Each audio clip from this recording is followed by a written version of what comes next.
उत्तर प्रदेश, उत्तराखंड समेत 7 राज्यों में 2027 में विधानसभा का चुनाव होना है, जिसे लेकर एशिया की सबसे बड़ी पार्टी कही जाने वाली बीजेपी यानी कि भारतीय जनता पार्टी के राष्ट्रीय अध्यक्ष नितिन नवीन ने एक सूची जारी की है। ये सूची उनके ब्रिगेडों की है, एक तरह से राष्ट्रीय पदाधिकारियों की सूची है, जिसमें करीब 13 नाम उपाध्यक्षों की है। इन नामों में एक नाम बहुत अहम है उत्तर प्रदेश के नजरिए से, क्योंकि 2027 में चुनाव है। वो नाम है उत्तर प्रदेश से श्रीमती रेखा वर्मा, जिसको उपाध्यक्ष बनाया गया है। रेखा वर्मा को उपाध्यक्ष बनाया गया है। आप सबका जय जयकार। मैं दिलीप कुमार, आप देख रहे हैं न्यूज फॉर नेशन। मैं इस पूरी रिपोर्ट को आपको एक कड़ी से बताता हूं, क्योंकि 2027 में सबसे बड़ा विधानसभा क्षेत्र वाला, विधानसभा सीट वाला राज्य उत्तर प्रदेश है। उसके लिहाज से ये बहुत अहम है। अन्य राजनीतिक दल यानी कि विपक्षी दलों के लिए भी एक बड़ी लकीर है बीजेपी की ओर से, नितिन नवीन की ओर से। कुछ नाम ऐसे हैं जिनको मैं आप सबके सामने रख रहा हूं उत्तर प्रदेश में। इसमें सबसे बड़ा नाम अगर है पदाधिकारियों में, तो वो है स्मृति ईरानी का। इनको बीजेपी का राष्ट्रीय महामंत्री बनाया गया है।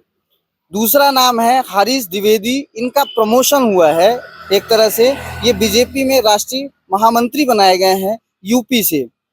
और तीसरा नाम है यूपी से राज्यसभा सांसद हैं संगीता यादव, जिनको राष्ट्रीय मंत्री बनाया गया है। चौथा बहुत ही अहम और बहुत चर्चा का विषय है, इस समय यूपी के सियासी गलियारों में खासा चर्चा हो रहा है, कुंवर बासित अली। इन्होंने जो है सबको चौंका दिया है। इनको बीजेपी अल्पसंख्यक सभा का अध्यक्ष बनाया गया है। एक और नाम है यूपी से, राज्यसभा सांसद हैं, ये अमरपाल मौर्य है। इनका भी जबरदस्त प्रमोशन हुआ है। इन्हें बीजेपी में ओबीसी के राष्ट्रीय अध्यक्ष बनाया गया है। बीजेपी में ओबीसी मोर्चा का राष्ट्रीय अध्यक्ष बनाया गया है। और सबसे खास नाम 3 ऐसे हैं जिनका प्रमोशन नहीं, जिनका इस लिस्ट में नाम नहीं, बल्कि इस लिस्ट से बाहर कर दिया गया है। वो 3 नाम जो पिछले कई सालों से यूपी के नजरिए से बहुत चर्चा में रहते थे। एक नाम है राधा मोहन दास अग्रवाल, दूसरा नाम है लक्ष्मीकांत वाजपेयी, तीसरा नाम है सुरेंद्र नागर। ये तीनों नाम इसलिए मैं बता रहा हूं कि ये तीनों लोगों को इस सूची से बाहर कर दिया गया है, यानी इन्हें एग्जिट कर दिया गया है। अगर लक्ष्मीकांत वाजपेयी की बात करूं तो ये बतौर अभी इस लिस्ट के पहले तक बीजेपी में उपाध्यक्ष थे। राधा मोहन दास अग्रवाल महामंत्री थे, और नागर जो थे आपके सुरेंद्र नागर, ये मंत्री पद पे थे। इन तीनों को जो है राष्ट्रीय कार्यकारिणी से बाहर कर दिया गया। ये बहुत बड़ी चर्चा का विषय है। हालांकि स्मृति ईरानी की अगर मैं बात करूं तो ये अभी जो है अमेठी से सांसद जो है राहुल गांधी के खिलाफ जो है, इसके पहले जो है 2024 से पहले जो है हरा के जो है वो कैबिनेट मंत्री 2 बार की रही है।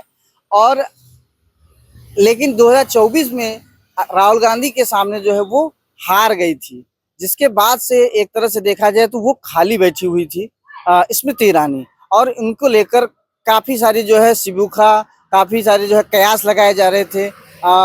ये हो रहा था कि उन्हें राज्यसभा में भी भेजा जा सकता था, लेकिन ऐसा कुछ खबर सामने नहीं आई। लेकिन अंततोगत्वा स्मृति ईरानी को उनके मेहनत कहें या उनकी जो है उनको ध्यान में रखते हुए पार्टी कार्यकारिणी में इन्हें फिर से मौका दिया गया है। दूसरी बात स्मृति ईरानी को लेकर अगर मैं बताऊं आपको, तो जब स्मृति ईरानी अपने चरम पे थे, प्रधानमंत्री नरेंद्र मोदी को प्रधानमंत्री कैंडिडेट के रूप में जब पहली बार 2014 के लिए जो चुना गया था, तो उससे पहले जो है स्मृति ईरानी बीजेपी में महिला मोर्चा की राष्ट्रीय अध्यक्ष भी थी। और अपने प्रदर्शन और क्या कहते हैं एक विरोध को लेकर विपक्ष, उस समय जो है सत्ता में कांग्रेस थी, उसके खिलाफ आंदोलन करने को लेकर स्मृति ईरानी खासा चर्चा में रहती थी। उसके बाद से इनका जो है एक तरह से भाग्य खुला, भाग्य उदय हुआ और उन्हें 14 की मोदी सरकार में और 14 के बाद 19 में जो है उन्हें कैबिनेट मंत्री बनाया गया। सबसे पहले जो शिक्षा मंत्री बनाया गया था, फिर कपड़ा मंत्रालय मिला। उसके बाद एक तरह से उनका भाग्य का सूर्यास्त, मतलब सियासी भाग्य जो कहा जा सकता है, उसका सूर्यास्त भी हुआ और उन्हें जो है राहुल गांधी के खिलाफ भारी शिकस्त मिलने के बाद खाली बैठना पड़ा एक तरह से। कोई पद नहीं, कोई मंत्रालय नहीं, लेकिन फाइनली बीजेपी के राष्ट्रीय अध्यक्ष नितिन नवीन ने उनका नाम शामिल करके एक सबको चौंका सा दिया है।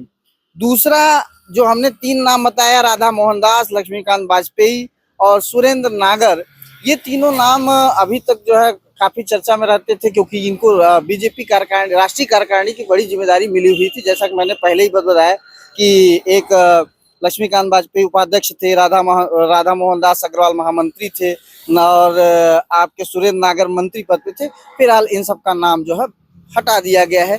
इन लोगों को अभी कौन सी नई जिम्मेदारी आगे कहाँ बीजेपी देती है, ये एक अलग विषय है। अब रही बात इस सूची के आने के बाद यूपी में जो प्रदेश लेवल के पदाधिकारी हैं उन सब में खुशी की लहर है और दूसरी ओर सीएम योगी आदित्यनाथ ने भी इस सूची आने के बाद सभी को बधाई और शुभकामनाएं ट्विटर पे दिया। उनके साथ साथ तमाम अन्य मंत्री बीजेपी के तमाम पदाधिकारी भी जो है बधाई और जो है शुभकामनाओं का जो है दे रहे हैं लोगों को। फिलहाल अब ये देखना होगा कि नितिन नवीन की जो ये टीम है वो उत्तर प्रदेश, उत्तराखंड के समेत जो 7 राज्य में चुनाव होना है उसको लेकर किस तरह से अपने जनाधार को और मजबूत करते हैं, क्योंकि आने वाले समय में एक विपक्ष भी जो है मजबूत दिख रही है। लिहाजा उत्तर प्रदेश की अगर बात करें तो जंतर मंतर में अभी हाल ही में जो प्रदर्शन हुआ उसके बाद एक आत्मविश्वास जो है विपक्ष में खासा देखने को मिला है। तो विपक्ष भी मजबूत है, उसके नजरिए से कहीं ये बीजेपी इस बदलाव को करके किस लक्ष्य को पाना चाहती है। फिलहाल उत्तर प्रदेश में अभी बीजेपी और उत्तराखंड में बीजेपी, गुजरात में बीजेपी, ऐसे सारे राज्यों में जहाँ जहाँ चुनाव होना है सभी राज्यों में बीजेपी है। वहाँ अपनी पैठ जो संगठनात्मक रूप से बनाई हुई थी उसमें और सुधार लाने का प्रयास किया है, ऐसा माना जा रहा है। फिलहाल आप देख रहे हैं इस समय न्यूज़ फॉर नेशन, हमारे साथ कैमरामैन विजेंद्र, मैं दिलीप कुमार। बने रही न्यूज़ फॉर नेशन।